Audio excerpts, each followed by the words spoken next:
November 3 naman po tayo. Si horse ang kailangan mag-ingat. South na direksyon ang kailangan nating iwasan. Ang mga masaswerteng oras ay nasa screen nyo na po.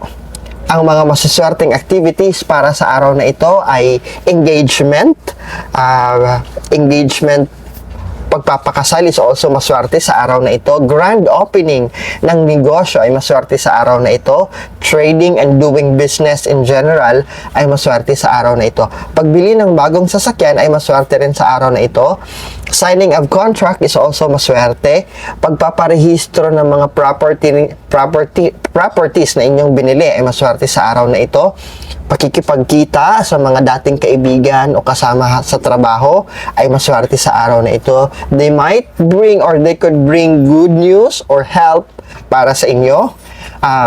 Pagbili ng mga alagang hayop ay maswerte rin sa araw na ito. Kung negosyo ninyo ay nasa livestock business kayo, yung buying and selling, nagpaparami kayo ng mga kanding, goat, manok, baboy, maswerte bumili ng mga alagang hayop sa araw na ito. While for those na gusto lang at magkaroon ng pet, it could be a dog or whatsoever, bird or cat, maswerte ang araw na ito para bumili kayo ng pet ninyo. Maswerte pa rin ang araw na ito for moving, paglilipat, paghahakot sa bagong lilipatan, house cleaning, maswerte rin sa araw na ito. Ngayon, kung nagpapagawa kayo ng bahay o building, itong petsa na ito ay maswerte to lay the foundation. Alam nyo, magbubuhos na kayo ng mixture ng semento sa mga poste. Okay, pagpapatayo na ng poste at pagpapatibay ng pundasyon ng pinagagawa ninyong building o tahanan ay gawin ninyo on November 3. Kasi maswerte ang araw na ito.